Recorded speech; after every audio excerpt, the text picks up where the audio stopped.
Di sini ada Durga Kali dari Tanjung Priok, pesisir utara Jakarta.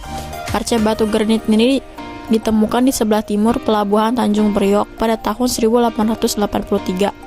Berukuran tinggi 65 cm, sosok Durga Kali ini digambarkan dalam posisi duduk bersila dan memiliki 4 lengan. Kedua pasang lengan bagian bawahnya sudah patah sehingga kita tidak dapat mengetahui atribut laksana apa saja yang dipegang olehnya.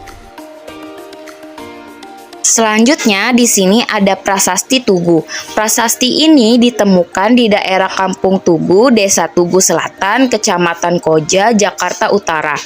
Prasasti ini menjelaskan tentang pembangunan 2 buah sungai pada masa Kerajaan Tarumanegara pada tahun ke-22 Raja Purnawarman memerintah. Adapun sungai tersebut bernama Candrabaga atau Bagasasi dan Sungai Gomati, yang kemudian nama Bagasasi sendiri diabadikan menjadi sebuah nama kota yang sekarang bernama Bekasi. Jadi, di sini ada peninggalan bernama Prasasti Kebon Kopi. Prasasti ini ditemukan tidak jauh dari lokasi penemuan Prasasti Ciaruteun. Pada prasasti ini terdapat simbol 2 telapak kaki gajah dan tulisan yang menggunakan bahasa Sanskerta dan juga berhuruf Palawa. Telapak kaki gajah ini milik Airawata yang dipercaya sebagai tunggangan milik Raja Purnawarman, penguasa Kerajaan Tarumanegara. Cara pemakaian alat batu. Alat sepi, baik yang diratus maupun tidak, biasanya mempunyai ukuran yang cukup nyaman untuk dipegang dengan tangan, terutama dengan telunjuk, jari tengah, dan jempol. Serpi berukuran besar dipakai dengan digenggam dengan sudut tangan. Serpi dapat digunakan untuk mengiris, memotong, meraut, atau mengupas sesuatu. Sementara beliung dalam pemakaiannya harus diikat pada gagang. Gerabah bunyi di berbagai tempat di pesisir utara Jawa Barat dan dari timur ke barat pada daerah aliran sungai Ciparaga, Citarum, Bekasi, Ciliwung, dan Cisadane. Persebarannya ke barat sampai ke Anyer termasuk Jakarta. Gerabah bunyi dapat dibedakan menjadi 2 macam, yaitu gerabah yang berwarna kemerahan dan gerabah yang berwarna abu keabu-abuan. Gerabah-gerabah ini dibuat dengan teknik tatap pelandas. Pola hias yang dianggap ciri lokal gerabah bunyi adalah unsur hias berbentuk persegi yang ditempatkan di bagian tengah lingkaran. Sementara pada bagian luar lingkaran terdapat garis-garis pendek seperti pancaran sinar. Di sini ada daftar koleksi dari gerabah bunyi. Yang pertama ada periuk berhias, yang kedua periuk berhias, yang ketiga periuk berhias, yang keempat pasu, yang kelima leher periuk berhias, yang keenam fragmen tembikar, yang ketujuh fragmen berhias. Itu daftar koleksi dari gerabah bunyi.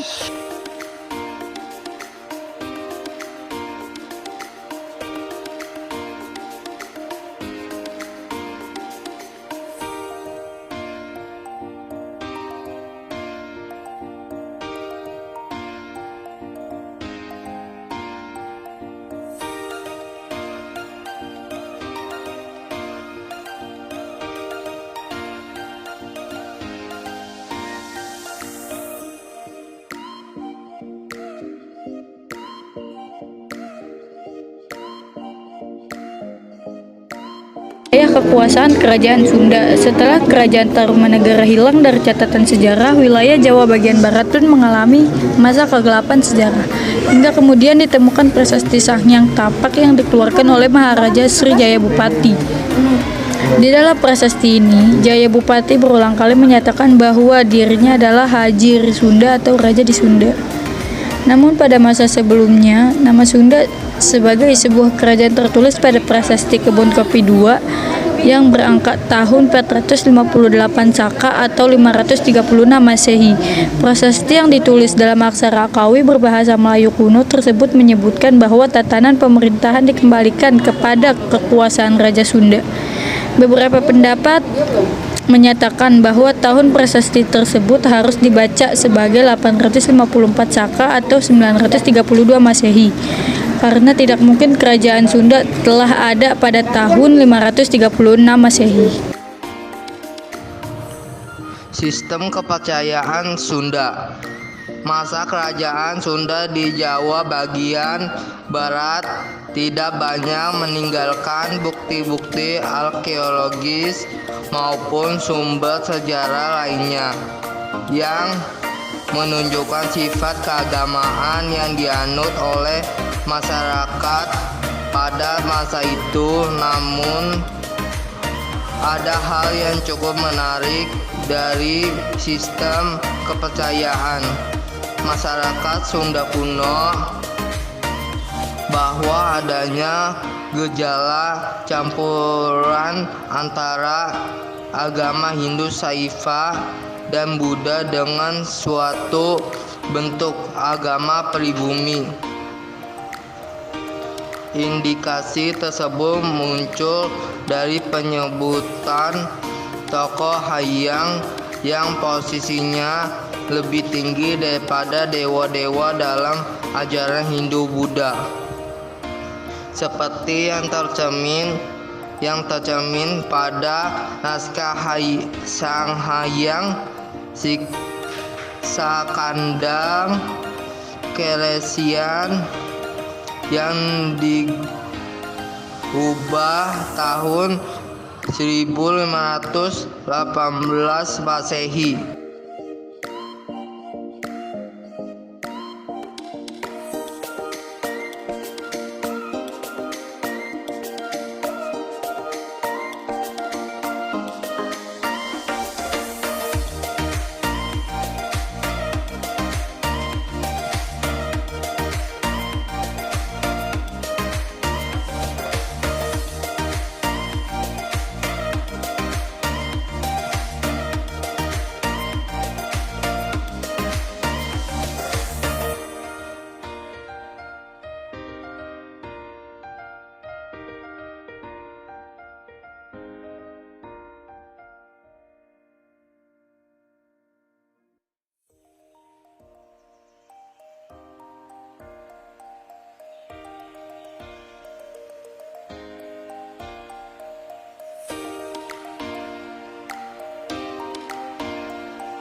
Sumur ini terletak di kawasan taman belakang Museum Sejarah Jakarta. Disebut sumur balai kota karena fungsi pertamanya adalah untuk menyediakan kebutuhan air.